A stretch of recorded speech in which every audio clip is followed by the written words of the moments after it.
73 feet below the busy traffic of London's Piccadilly is Down Street, a network of tunnels and rooms.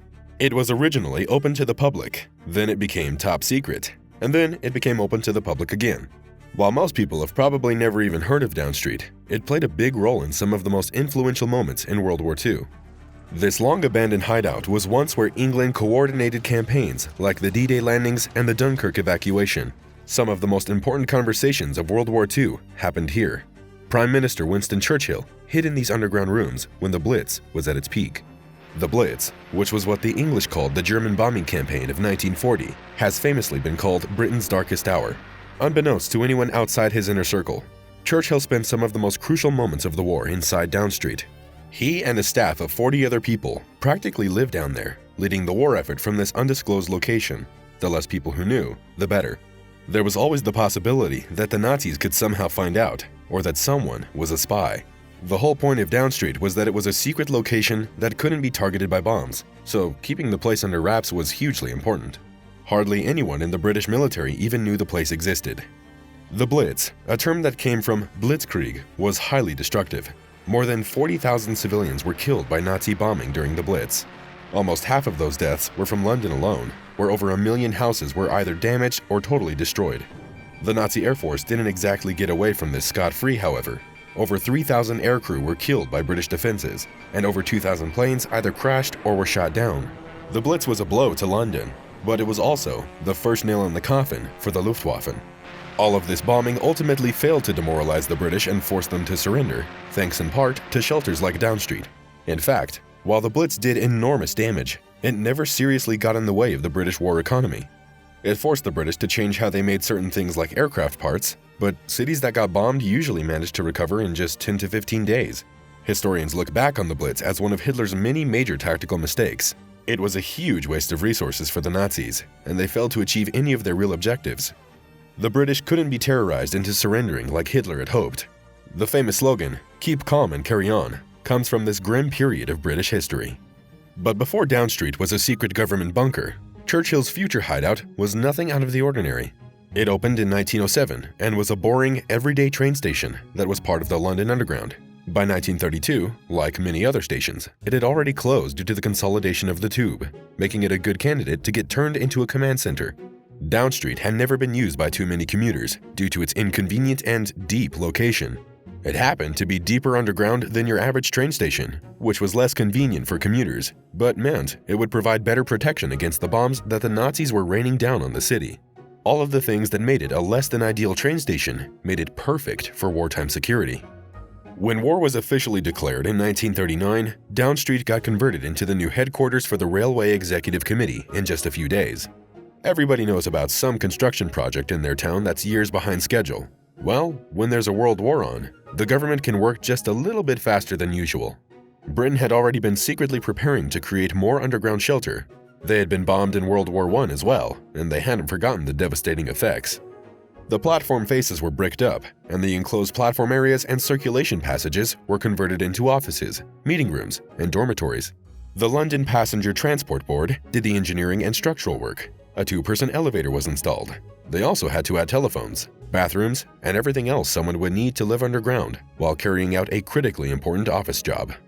The Railway Executive Committee was a sort of intermediary between the War Office and the rail companies. It coordinated troop, equipment, and even horse movement. Yes, they were still using horses in World War II. In 1942, the British Army still employed 6,500 horses. Things like shipping and logistics aren't the parts of war that end up in movies, but they're extremely important if you want to win. People and equipment need to get where they need to be on time, or else strategic operations just aren't possible. Down Street still has signs that say things like "to offices" and "committee room," which isn't exactly something you would see in a typical train station. You can also still see that they tried to make it look at least a little bit like an office and not a train station. There's even wallpaper in some of the sleeping quarters. The more famous and well-known war rooms, which were the main military headquarters, were just a mile or so away from Down Street. They were also underground, but they weren't nearly as bomb-proof. It's thought that if the Nazis had ever managed to land a direct hit, everyone inside likely would have died. As the Blitz ramped up, people started to become concerned that Churchill would get killed. This certainly would have been a major blow to British morale. Ralph Wedgwood, chairman of the Down Street facility and brother of the British Member of Parliament, Josiah Wedgwood, had to talk Churchill into using Down Street. He told Churchill, "It's very comfortable, it's very private, it's very well provisioned with brandy and cigars and things like that." This was apparently how you convinced Churchill to do something, because it worked. He was known as a heavy drinker after all. Understandable, given the high-pressure circumstances. Churchill and his staff lived and worked deep underground here. Work was continuous, with shifts that lasted 12 hours. Some of the workers would only leave the bunker once every couple of weeks. They wouldn't see the sun for long stretches of time, although that's actually not too unusual for your average Londoner. Life in the bunkers was most likely stressful. Passing trains would frequently and loudly interrupt their work. However, there were some perks. Their food wasn't rationed like the civilian food above ground. Because the Railway Executive Committee was also in charge of railway hotels, the bunker staff also got to use the fanciest possible diningware. There was a fully staffed kitchen and 2 mess rooms, as well as a waiting staff. 27,000 meals were prepared there every year. Churchill stayed overnight at Down Street at least 5 times. His presence there was so secret that sometimes not even the other people in Down Street knew he was there.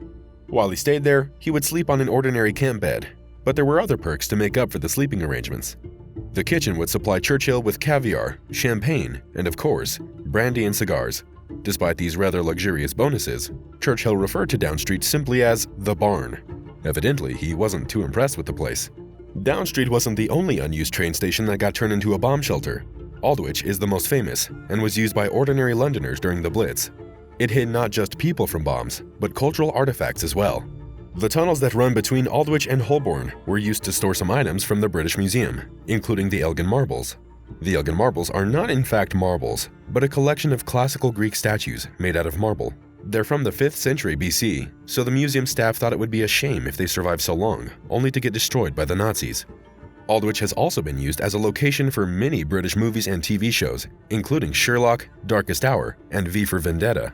The Churchill War Rooms, another command center, are open to the public. You can go visit them as part of the Imperial War Museum. But Down Street, which is less accessible due to its location, is rarely seen by anyone today. Down Street may be in for some renovations in the future. In 2015, Transport for London announced that they were seeking proposals for the commercial use of parts of the surface building, unused elevator shaft, and underground passages. Some of the suggestions included turning Down Street into a restaurant, a bar, a movie theater, or an art gallery. Maybe future Londoners will get to dine where Churchill once did. For now, however, the only way you can get to Down Street is on a tour, and it's not exactly easy to get in. The Down Street tours run only on select dates from January 15th to February 13th. Tickets usually sell out very fast. Churchill may have required cigars and brandy to lure him down there, but today, people are lining up to visit this historical destination. For more videos on the most amazing forgotten parts of our history, be sure to subscribe to the Intrigued Mind channel, like the video, and leave your suggestions in the comments below.